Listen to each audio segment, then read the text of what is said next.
Par lequel nous inaugurons toutes nos soirées, pour ceux qui ne sont pas les habitués. Merci beaucoup d'être là, bonsoir.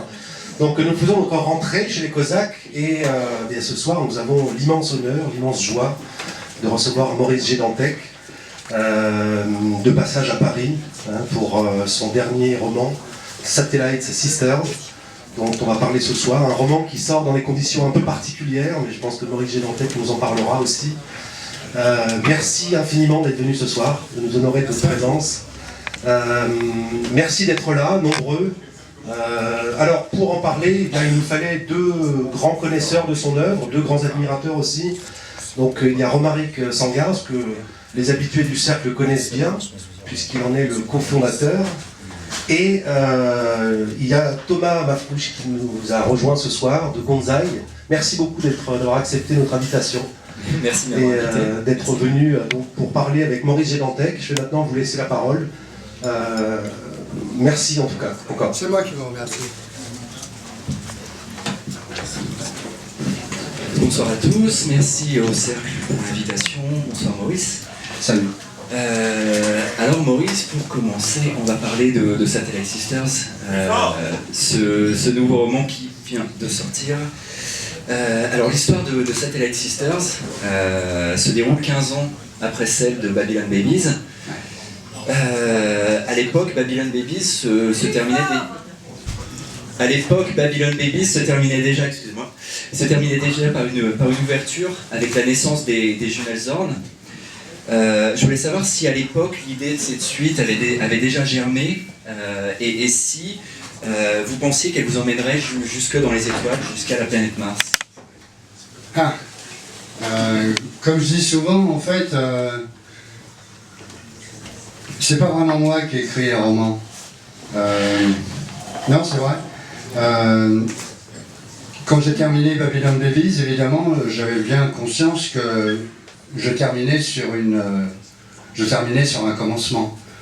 Je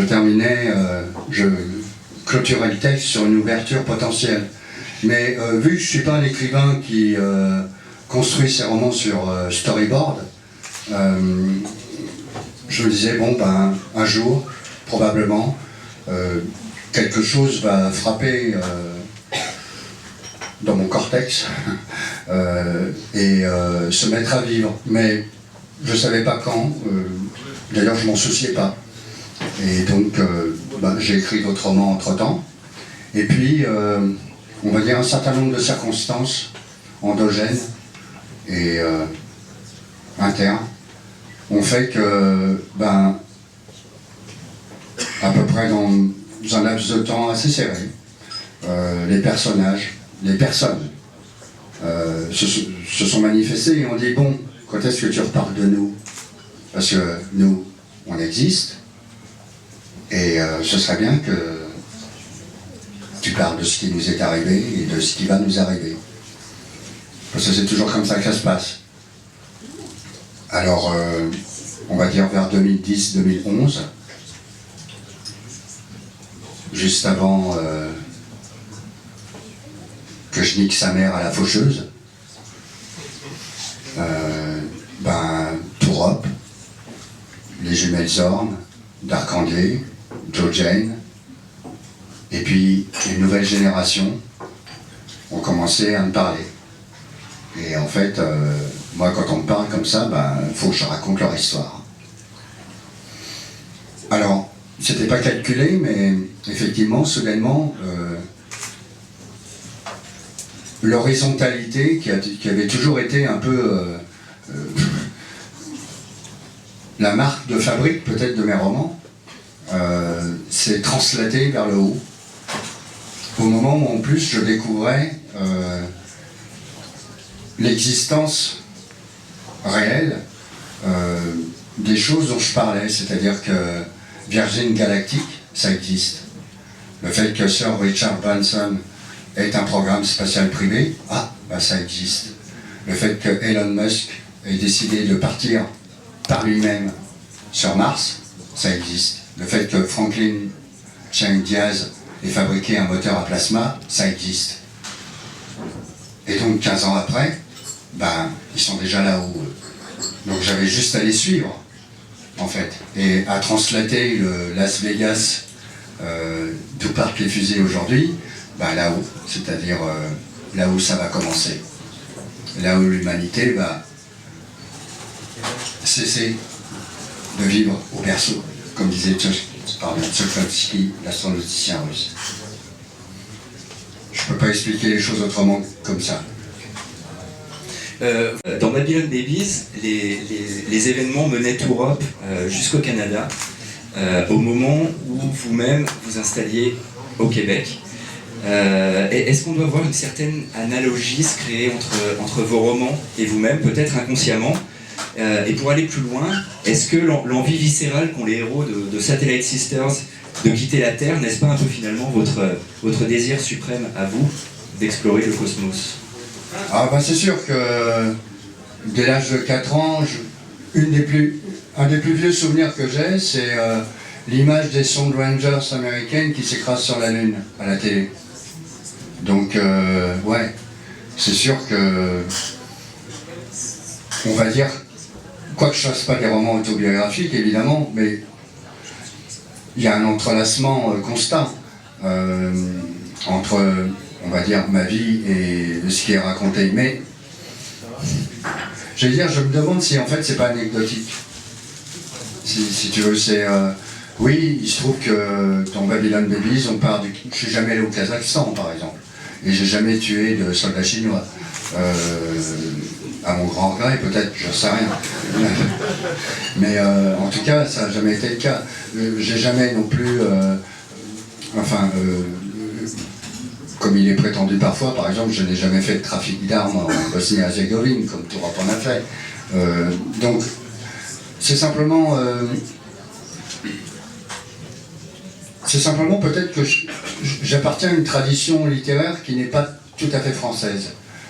Où l'effet de réel est très important, c'est-à-dire que le fait de connaître le Canada, à l'époque déjà, me permettait de pouvoir impacter les personnages dans un territoire et dans une histoire, au sens grand H, hein, leur petite histoire, entre guillemets, s'impactant dans le grand H de l'histoire nord-américaine.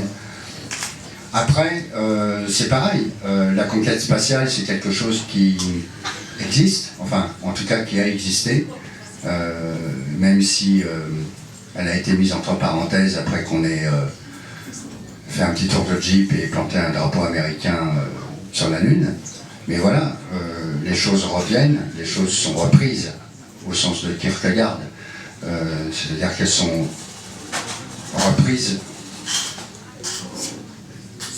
dans une transformation qui est inéluctable, c'est-à-dire que ce ne sont plus les institutions en place, en particulier sous le contrôle de l'ONU, qui vont nous permettre d'aller explorer le cosmos, et donc, j'allais dire, de prendre contact avec le logos, mais ça va être des singularités, des groupes d'individus qui vont faire le choix à la place des gouvernements, des institutions, et qui vont le faire. J'allais dire, comme des groupes de rock. Zéro qui contrôle la planète et qui veut contrôler l'espace, l'humanité. Est-ce qu'on doit voir cette ONU 2.0 comme une étape vers ce que vous appelez l'unimonde humain dans Cosmos Incorporated?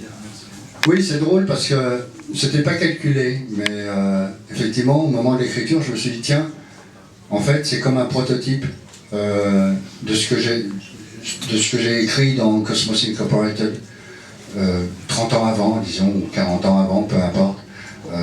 Mais c'est effectivement c'est le futur qu'on nous destine, c'est-à-dire comme dit Sloterdijk, un grand parc humain avec ses règles éthiques, son contrôle écolo-sanitaire et surtout la suppression systématique des souverainetés historiques et des spécificités géographiques qui seront remplacées par des territoires numérotés quasiment, dans lequel la majorité, je pense, la grande masse humaine se sentira parfaitement confortable. Et puis, il y aura, comme d'habitude, les pionniers, ceux qui vont se détacher, ceux qui vont dire mais nous on veut pas de ce monde-là, c'est pas pour nous ça. Nous on est les successeurs de ceux qui sont venus justement de l'Europe divisée pour fabriquer un nouveau monde, avec notre Bible et notre fusil. Et on va continuer. Et on va continuer plus haut. Parce qu'il n'y a pas d'autre direction. Je veux dire, qui peut croire encore qu'un univers qui a 13 milliards d'années, dont la région observable est de 10 000 milliards de galaxies, est formé de planètes mortes? Ah bon? Déjà, Saint Albert le Grand, si je ne m'abuse, 13e siècle, quelqu'un peut-être me corrigera, avait écrit un texte en latin qui s'appelait « De la pluralité des mondes et des espèces ». On est au XIIIe siècle et il y a un type qui dit que on n'est pas seul. Et non seulement on n'est pas seul, c'est que probablement il y a d'autres espèces vivantes et agissantes, comme disait un certain Philippe Kédic, mais probablement il y a d'autres humains. De la même manière qu'il y a beaucoup de carbone dans l'univers. Au prorata, il doit y avoir pas mal d'humains. Donc ça veut bien dire que le plan divin, il est évolutionniste. Nous ne sommes pas des créationnistes protestants, nous. Donc on croit, on va dire, ce qu'on pourrait appeler une sorte d'intelligent design, même s'il reste un mystère, évidemment. Mais, voilà, l'humain, c'est l'anthropogénèse. Ça veut dire qu'il est au centre de l'univers, qu'il est partout, et qu'il est effectivement la manifestation destinale de ce qu'on est ici encore aujourd'hui. Que probablement, il y en a partout, des humains. Alors, les critiques, je me rappelle les avoir lus, par exemple saint Thomas, qui disait oui, mais alors ça voudrait dire qu'il y a eu plusieurs Christ. Ah, c'est une vraie question. Enfin, en tout cas pour ceux qui croient. Mais non, il n'y en a jamais eu qu'un seul. Parce que le Christ, il est hors du temps et il est hors de l'espace.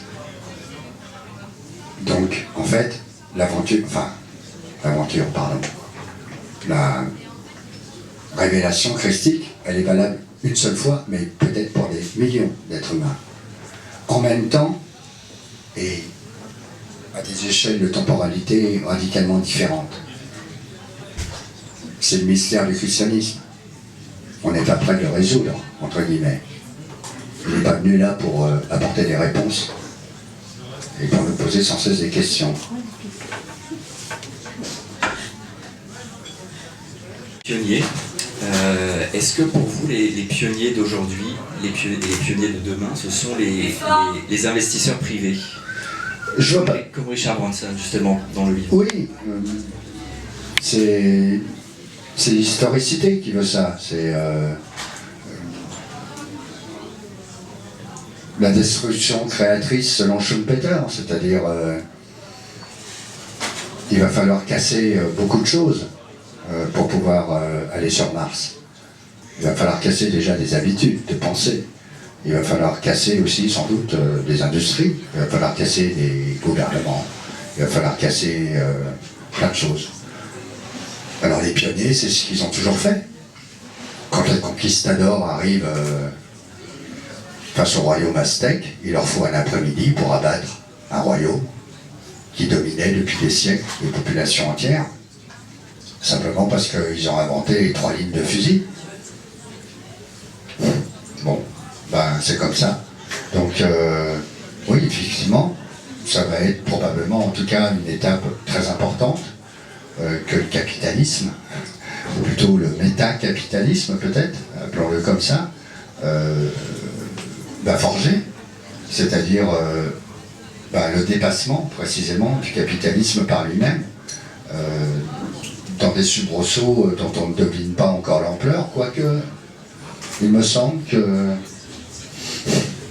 il est comme des signes avant-coureurs, surtout en Europe aujourd'hui.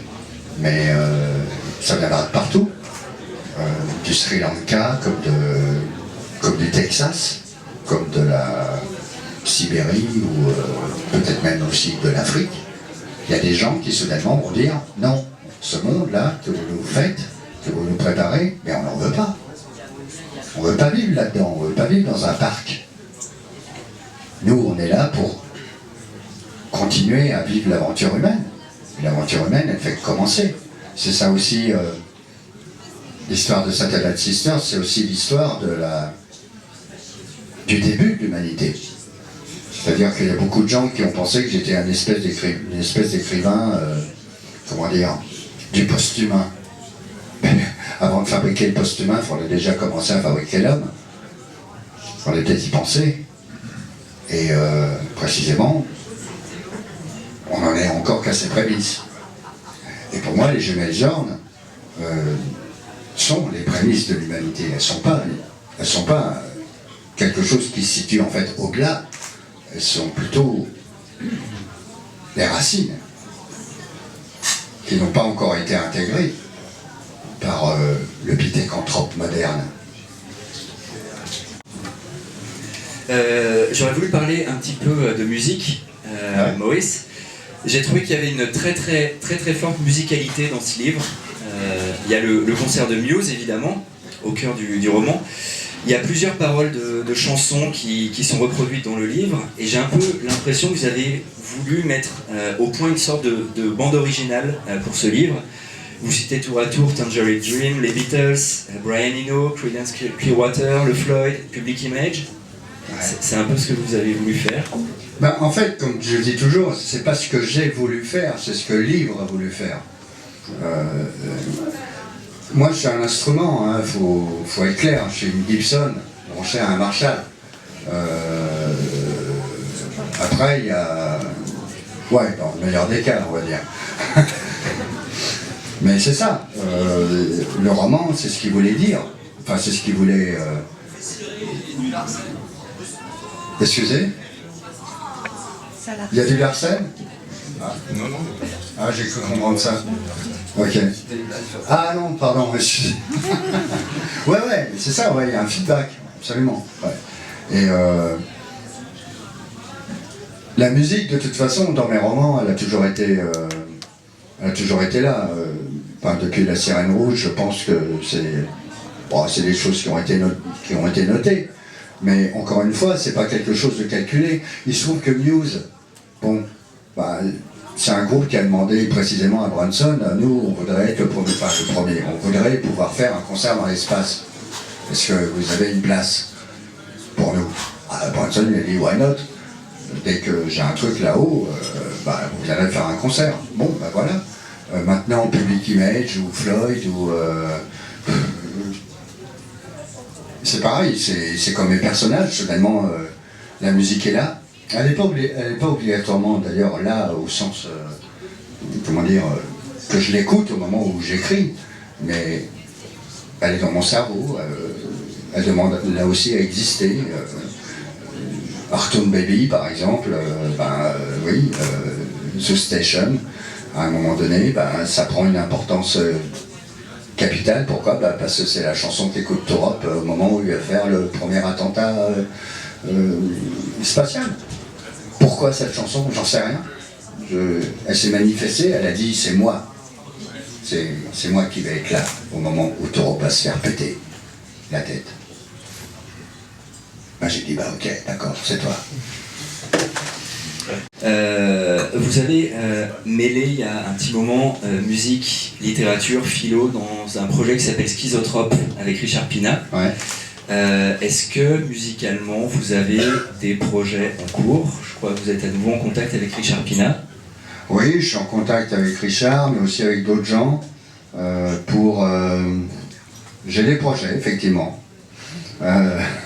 J'ai des projets musicaux, entre autres. J'ai aussi d'autres types de projets.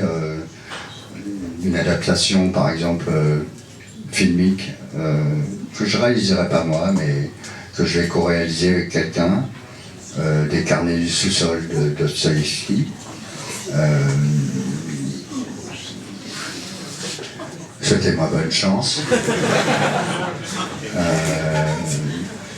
J'ai des projets musicaux assez précis, c'est-à-dire qu'effectivement, je souhaite, disons, faire que chaque roman soit accompagné d'une sorte de, pas de bande-son, mais tout simplement d'un trinôme, généralement, de chansons, on va appeler ça comme ça, hein, des songs, qui ne sont pas obligatoirement intrinsèquement liés au récit, mais à sa narration peut-être, à son style, à son devenir. Donc c'est pareil, parler de projet c'est très difficile parce que précisément un projet c'est quelque chose qui se manifeste dans le présent en fait. Donc en parler, ça reste du domaine de l'abstrait. Donc si tout se passe bien, oui, je vais faire de la musique. Ouais. Merci Maurice. Ouais, c'est moi qui vous remercie. Donc Maurice, je vais continuer du coup sur cette thématique. Vous avez de nombreuses pages dans Cosmos Incorporated, il me semble d'ailleurs, justement sur le rock, et sur l'idée du rock comme le domptage de certaine manière de l'électricité. Et on a l'impression que chez vous, ce serait comme une allégorie de l'humanisation de la machine, en tout cas du rapport homme-machine, où en fait la machine prend une âme. Quoi. Oui, je pense que c'est ce que le rock'n'roll a fait. Il ne pouvait pas surgir à une autre époque, non seulement parce que pour faire du rock'n'roll, il faut justement une Gibson et un Marshall minimum. Donc il faut du courant électrique. Il faut que la bonne vieille guitare de blues, qui est essentielle, soudainement il y a un type qui se dise « Tiens, si je mettais un double bobinage là, qu'est-ce que ça fait ?» Donc, ça fait Eddie Cochran, ça fait Jerry Lee Lewis, puis après ça fait les Stones, les Beatles, et puis voilà, 50 ans, 60 ans de bandisme atomique. Et évidemment, cette musique, elle ne pouvait pas surgir à un autre moment qu'après 1945. C'est-à-dire après une certaine forme d'anéantissement de l'humain. C'est-à-dire après le camp et après la bombe. C'est ce que j'appelle le dandisme atomique, effectivement. C'est-à-dire le moment où l'électricité devient un vecteur, un facteur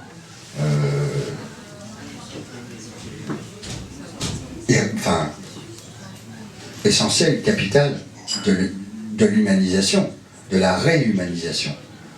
Au moment où l'homme a été transformé en matricule, où il a été transformé en machine, a tué d'autres machines, surgit, j'allais dire, dans un environnement, c'est toujours pareil, c'est cet étrange retournement dialectique n'est même pas le terme. C'est-à-dire que le rock'n'roll est inventé par un type, un jeune garçon, qui écoute de la musique black et du country, et qui va faire un disque en plastique pour l'anniversaire de sa mère. Je veux dire, on est presque à l'opposé, on est, je dis bien presque, à l'opposé de Jean-Sébastien Bach, mais en même temps, il se passe quelque chose là. C'est-à-dire que on est dans l'ère du plastoc, on est dans l'ère de la chanson faite en 5 minutes, j'allais dire dans un photomaton, et tout change. Soudainement, quelque chose apparaît qui ne pouvait pas exister avant, et qui s'appelle le rock'n'roll. Et il y a 2 jours, j'ai pu assister au fait que le rock'n'roll, effectivement, s'il n'est pas éternel, parce qu'il n'y a qu'une seule chose qui le soit, en tout cas, il risque de nous enterrer tous. J'ai vu Iggy Pop and the Stooges au Casino de Paris, le mec, on aura tous succombé, il sera toujours là, lui. Il n'y a pas de problème. C'est quelque chose qui, effectivement, transforme radicalement le rapport qu'on a, enfin que les gens qui le font ont avec leur propre humanité. Enfin, je parle des vrais, des real wild boys. Moi, je vois pas ce que je peux ajouter pour ma défense là. Ce que je trouve assez à la fois fascinant, paradoxal et assez unique dans votre œuvre, c'est que vous présentez en même temps la critique la plus radicale de la technique, finalement. Ouais. On va dire plus radicale que les réactionnaires les plus réactionnaires, et en même temps une perspective presque de salut par la technique qui n'est osée non plus par aucun utopiste, aucun technolâtre. Est-ce que pour vous, c'est la question, est-ce que pour vous, finalement, la technique n'est-elle pas à la fois le plus grand risque et donc la plus grande chance que l'humanité est en train de prendre? La réponse est contenue dans ta question, c'est-à-dire que une humanité qui ne prend pas de risque, précisément, c'est le parc humain. Donc il est clair que je suis ni technolâtre, ni technophile, on va dire, ni technophobe. Ces catégories m'importent peu. L'homme est un moment de la technique au même titre que la technique est un moment de l'homme. C'est comme ça, j'allais dire. Enfin, pour moi, c'est une évidence. Et j'essaye de la rapporter du mieux que je peux dans mes fictions. Il y a un entrelacement constant, effectivement, entre... Oui, il y a un entrelacement constant entre la technique et l'homme, et effectivement, le plus grand risque est aussi la plus grande chance. J'oserais presque dire que c'est d'une évidence banale, simplement c'est des évidences que le parc humain veut nous faire oublier, en nous promettant un monde, précisément, qui serait plutôt gris à ce niveau-là, c'est-à-dire sans grandes innovations techniques, mais sans non plus une régression totale, une sorte de moyenne générale, éthiquement certifiée, écologiquement assurée, dans laquelle l'homme, voilà, serait tranquillement assis ou courbé. Ça dépendra. Mais voilà quoi, oui. Il n'y a pas de gnose, chez moi je ne pense pas qu'il y ait une gnose techniciste, mais il n'y a pas non plus un rejet systématique de la science et de la technique. La science et la technique nous posent des questions, et moi je suis un écrivain qui pose plus de questions qu'il apporte de réponses.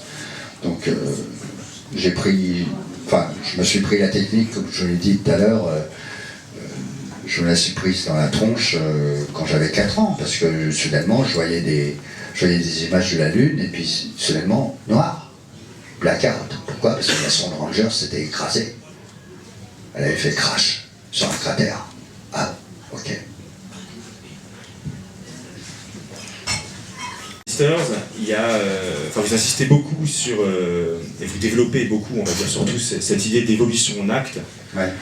Quelque part, j'aurais envie de vous demander, est-ce que c'est pas l'évolution de votre œuvre entière qui, au moins depuis Cosmos Incorporated peut-être, rejoint l'idée de l'évolution en acte de l'humanité, c'est le thème qui est de plus en plus...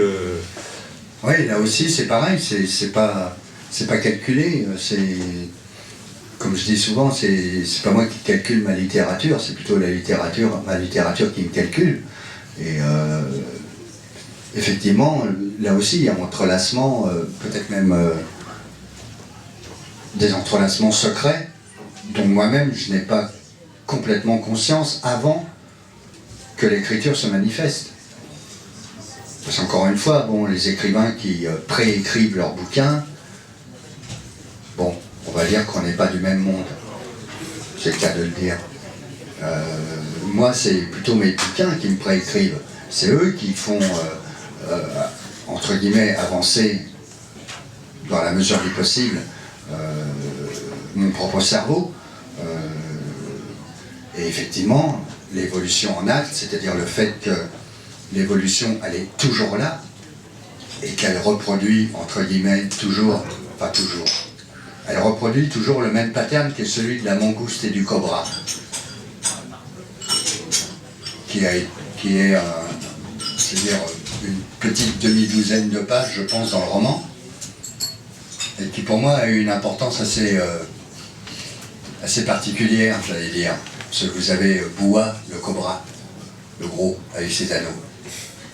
Alors bon, il a un sang-froid, hein, c'est un animal à sang-froid, il se maintient dans son petit plateau de rocaille, puis il attend qu'il y ait quelque chose qui passe, puis à ce moment-là, il s'en saisit. Par la plaque réflexe. Et puis, un beau jour, environ 35 millions avant l'astéroïde salvateur du Crétacé, surgit un animal nocturne qui voit la nuit et qui commence à se faire les sauriens. On va le dire comme ça. Pourquoi? Parce que lui, il a la capacité d'anticiper. C'est-à-dire que quand il voit le cobra, c'est le cas de la mangouste, qui est son descendant, bah, il va se planter devant lui, et puis il va attendre. Il va attendre que le cobra se dise « Bah, qu'est-ce qu'il fait là, lui? Oula !» Et la mangouste, ou le ratel, va juste faire une chose. Il va esquisser un petit geste qui va montrer au cobra « Je suis un être vivant, tu peux venir me choper. » Alors, Bouwa, le cobra, détend ses anneaux et, par plaque réflexe, ouvre la mâchoire, fait sortir ses crocs et se précipite vers le ratel. Et c'est le moment où le ratel a déjà anticipé, puisque c'est un piège, et qu'il a déjà fait un petit mouvement de côté. Et au moment où Bouwa, le cobra, surgit, eh ben, il lui écrase de sa mâchoire, très puissante, d'un seul coup, le cerveau en entier, fait éjecter les deux crocs à venin à 20 ou 30 cm en avant, et laisse retomber le cobra. Et ne mange pas. Il esquisse un pas de danse. C'était just for fun. Et oui, c'est ça l'intelligence face à la plaque réflexe de l'anneau. À ce moment-là, on va dire, dansons tous après l'apocalypse. Vous voyez? Et le ratel, eh ben, il laisse le cobra pourrir, il en a rien à foutre. Il s'en fout. Il va ailleurs, il va s'en faire un autre, just for fun.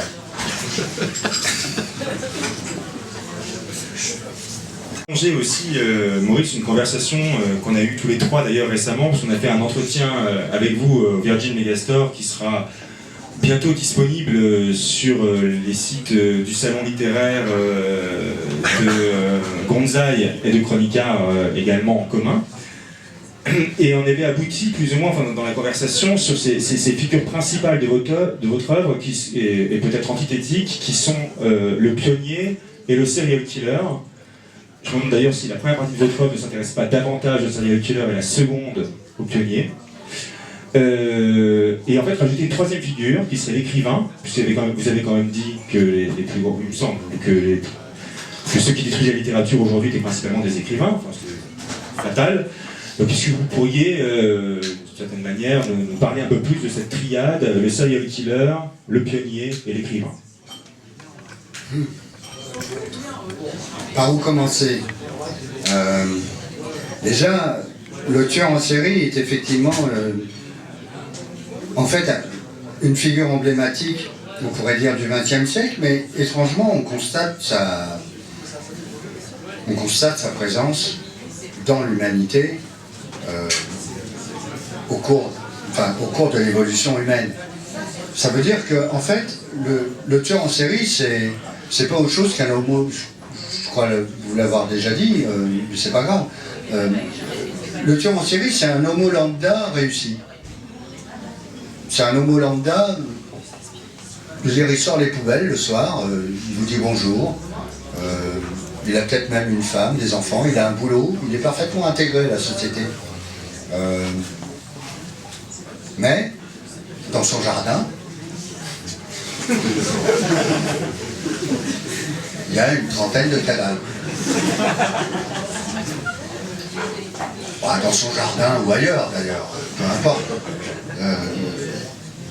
Et donc, en fait, si on analyse le tueur en série moderne en particulier, on constate quelque chose d'assez fascinant, c'est qu'il est d'une normalité, d'une banalité en fait, aboutie. Il est réellement le moment où la psychopathologie de masse du fascisme, comme disait Reich, devient la psychopathologie atomisée du narcissisme. J'espère que tout le monde me suit.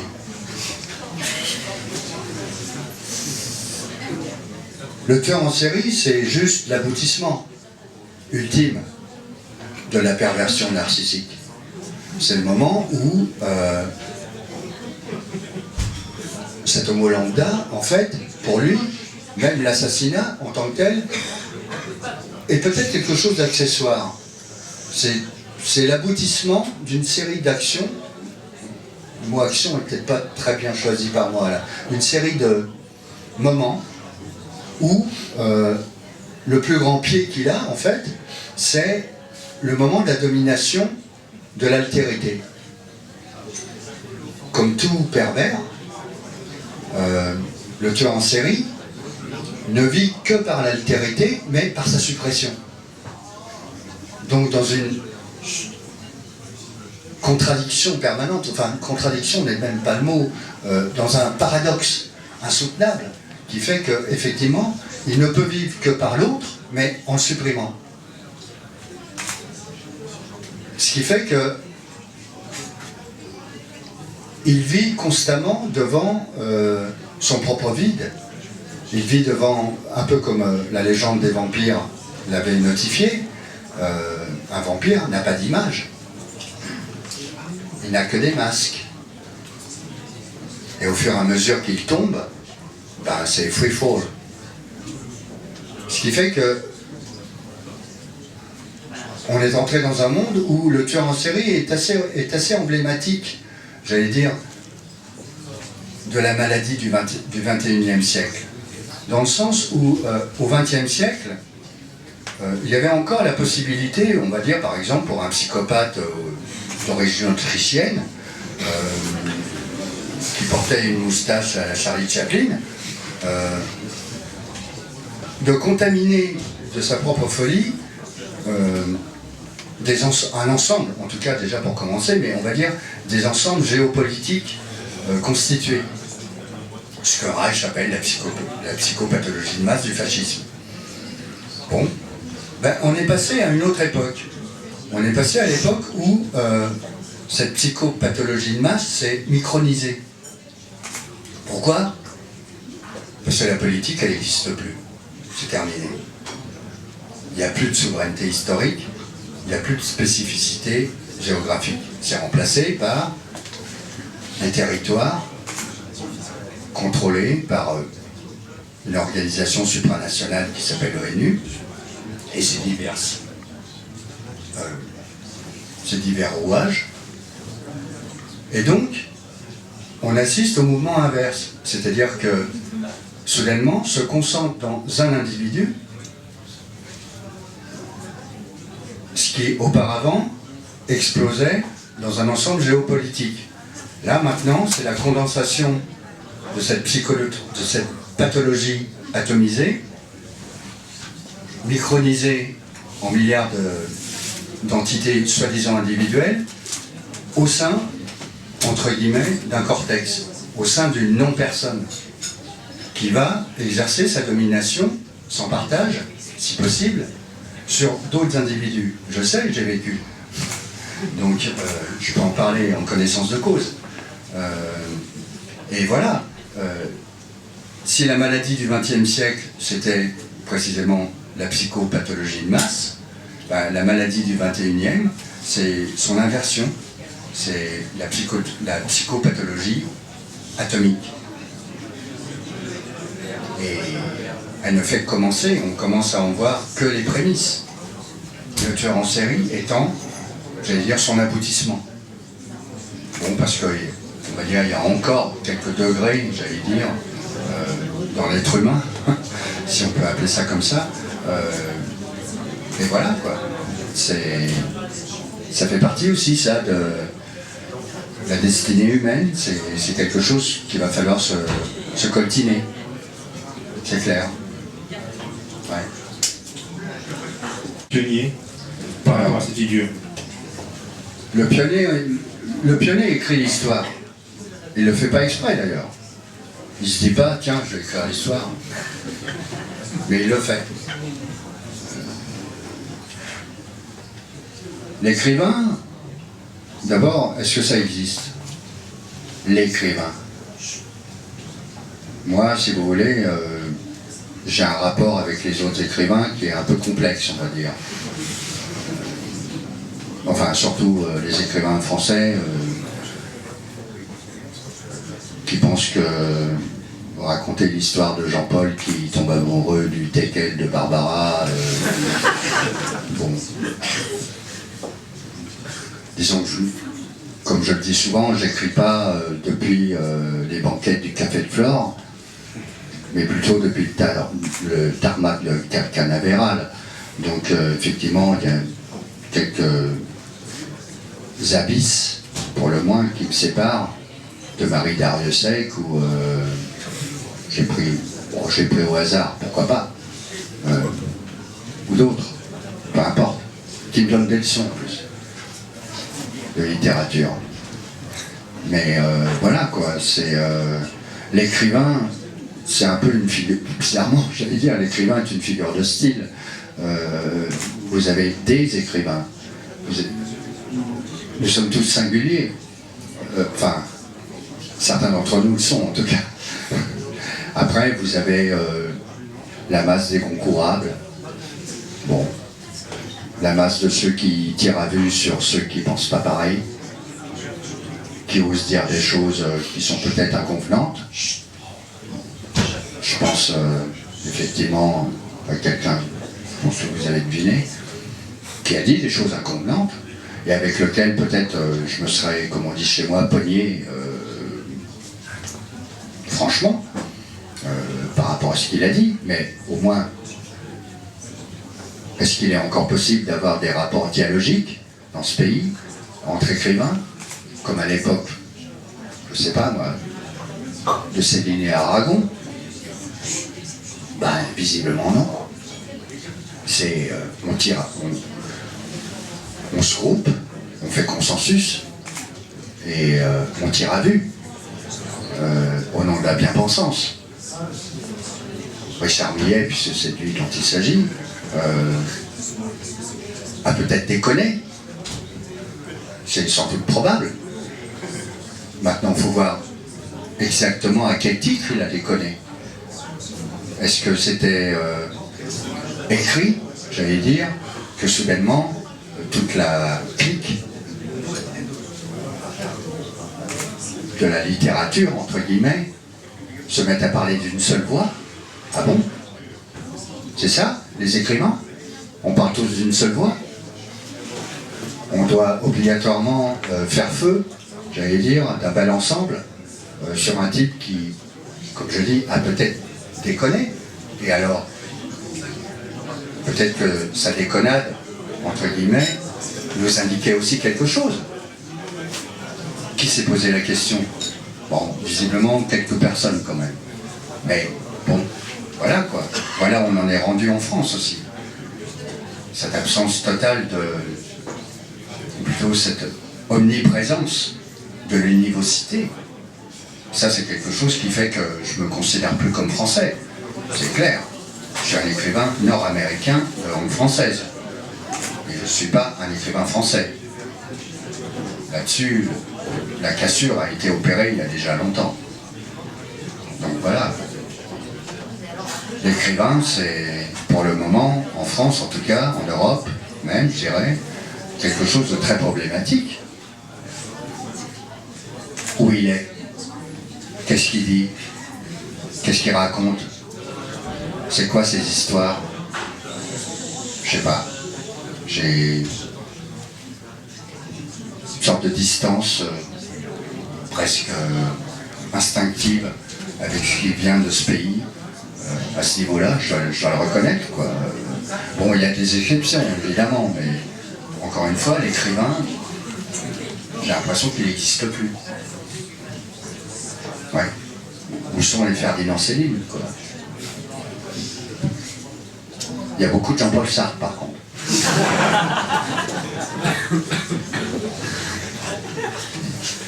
Dantec, donc tout d'abord merci beaucoup d'avoir répondu à une question de conclure encore de manière aussi élégante. Ah, merci. Vous avez pour nous, on va vous demander un silence particulier parce que vous avez pour nous, enfin pour nous, pas spécialement pour nous, mais enfin à cette occasion en tout cas, rédigé un texte que vous vouliez rendre public. Oui. Au sujet notamment des divers ennuis, ce qui est un euphémisme auquel vous avez pu être confronté ces derniers temps. Et donc, nous allons avoir l'honneur ce soir encore d'avoir en avant-première, va-t-on dire, un texte, appelons-le texte, je ne sais pas, c'est très neutre, mais voilà, de Maurice Dantec. Voilà, donc je vous demande une attention particulière.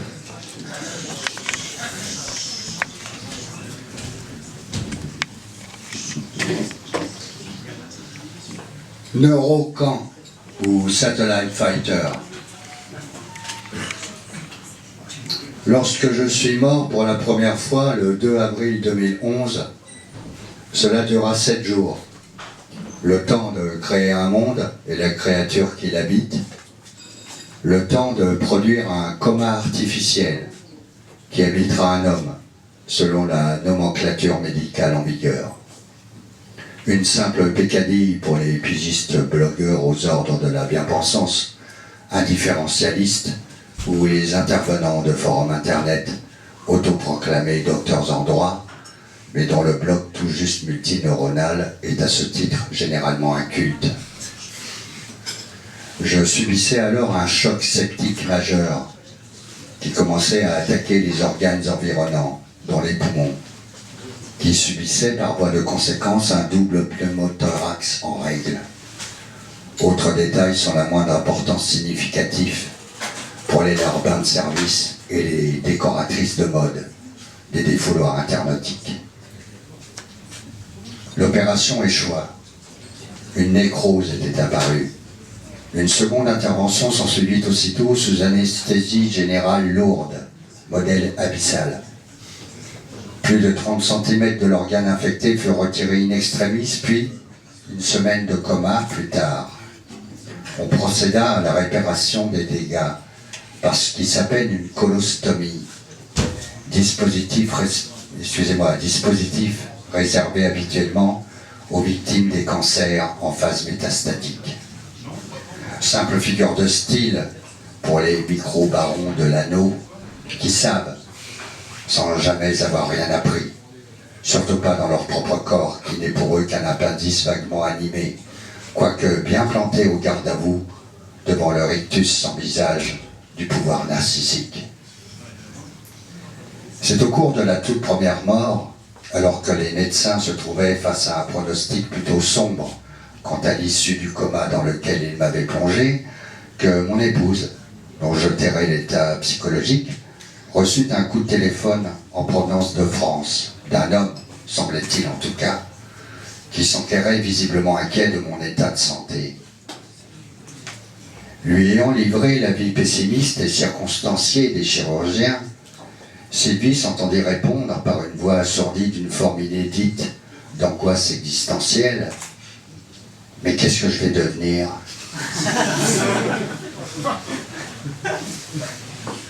Ce membre de l'espèce connue sous le nom d'Homo sapiens ignorait qu'il accomplissait, à rebours, de façon éminemment paradoxale et sans pouvoir le deviner, un acte nietzschéen à savoir que par ces simples mots, il devenait pleinement ce qu'il était. Ou plus précisément, dans son cas particulier, se révélait ce qu'il ne pouvait être, soit une personne. Une personne, c'est-à-dire un être indivisible, mais qui circonscrit l'opération de division infinie. Une personne, c'est-à-dire un être, tout simplement, soit une entité dotée d'une relation à l'altérité qui ne soit pas fondée sur la suppression systématique de celle-ci. Comme je l'ai clairement signifié plus tard à ce membre de l'espèce, lui citant un mot qui lui a nécessité pour sûr l'achat urgent d'un dictionnaire bilingue traduisant le sursinge, pour reprendre Friedrich Nietzsche, je suis prêt au gambit de mon propre ouvrage pour préserver ma liberté et ma dignité d'écrivain libre. Ce bipède, probablement mammifère, n'a pas la moindre idée de ce qu'est un gambit. On ne s'en sert pas pour conduire des motocyclettes de luxe ou utiliser des rétroprojecteurs de salon à ultra haute définition. Il est encore plus étranger au sens de l'expression écrivain libre, deux termes qui ne peuvent évoquer pour lui qu'un assemblage de mystérieux hiéroglyphes. Il lui faudrait en effet disposer de celui de sacrifice. Or celui-ci ne vaut pas les 72 000 € d'une Porsche Boxer flambant neuve ou le prix d'un grand divan blanc obtenu en sol lors de sa mise en vente au rayon occasion d'Ikea ou de Monsieur Meuble. Aussi, par le présent appel public, je vais le placer, lui et ses collaborateurs, quels qu'ils soient au demeurant, devant un changement radical de paradigme. Si le conflit qui nous oppose est désormais devenu total, c'est qu'il s'agit en fait d'un authentique procès politique. Et sur ce point, ce n'est pas le stage d'été passé dans sa jeunesse au CDS de François Bayrou qui va pouvoir lui être un très grand secours. Car, comme le savait un célèbre penseur allemand du XIXe siècle, la guerre n'est rien d'autre que la poursuite de la politique par d'autres moyens, et bien évidemment, la réciproque est tout aussi avérée. C'est la raison pour laquelle j'invoque ici mon droit à la légitime défense et mon recours à ce que Joseph Schumpeter appelait destruction créatrice.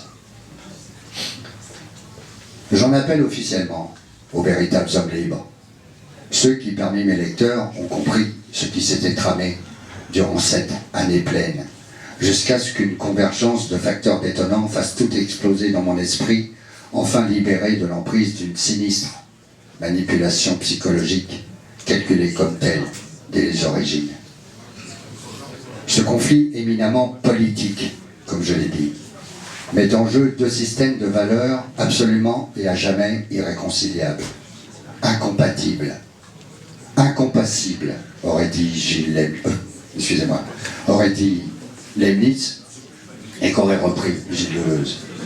Que ce membre de l'espèce n'a certes jamais lu, puisque, comme tout ce qui fonde son simulacre d'existence, il ne lit pas, mais fait établir par son bloc cortical d'appoint un résumé en diagonale qu'il a le temps de rapidement assimiler. Ce livre, Satellite Sisters, mérite mieux qu'une maison d'édition sans la moindre bibliothèque et dont le patron se considère en mesure d'ordonner comment et quoi écrire, comment et quoi porter comme tenue vestimentaire, comment et quoi dire aux journalistes, comment et quoi accepter de la part des contrôleurs qualité, dont il forcera l'auteur à accepter la présence observatrice par-dessus son épaule. Dans une guerre, surtout dans une guerre civile, l'essentiel est de bien se faire comprendre par chacun des camps en présence. Ce membre de l'espèce, apprenti cheftaine conseillère de style, doit bien se faire à l'idée qu'il n'a strictement aucune merci à attendre de moi. Et il sait très exactement pourquoi, et saura très bientôt comment. Ceux qui savent déjà pourquoi et comment je me bats contre sa paradoxale non-existence et ses divers majordomes doivent comprendre comment et pourquoi agir. Pourquoi ?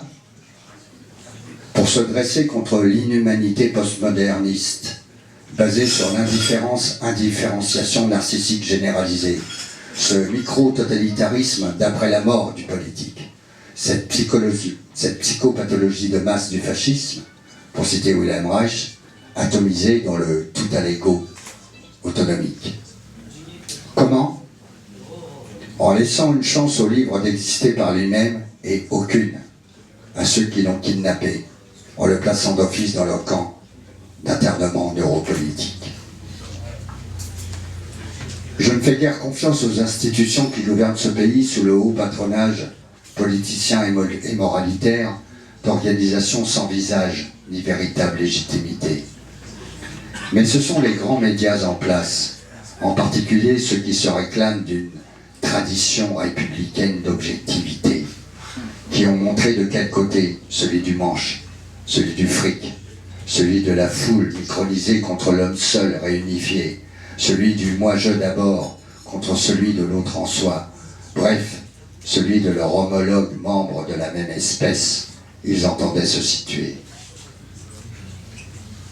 Nous sommes donc bien au cœur d'un conflit politique et même et surtout métapolitique. Et c'est donc sur ce terrain que j'entends désormais me battre contre ce membre de l'espèce et ses représentants de commerce, jusqu'au bout de ses propres ténèbres dans lesquelles il s'en cache de lui-même, car tel est le châtiment réservé au crime contre l'esprit. Et c'est pourquoi, à l'instant même, la vérité me rend libre. Je vous remercie de votre attention.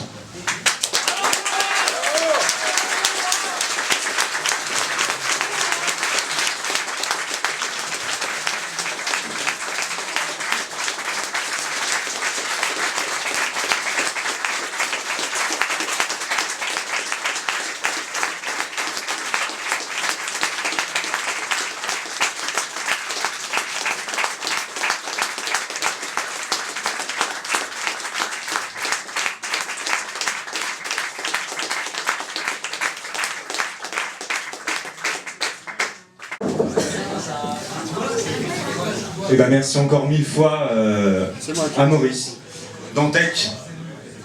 Et ben voilà, vous pouvez boire, danser, lever votre verre.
Stay here, trouble will find me. If I stay here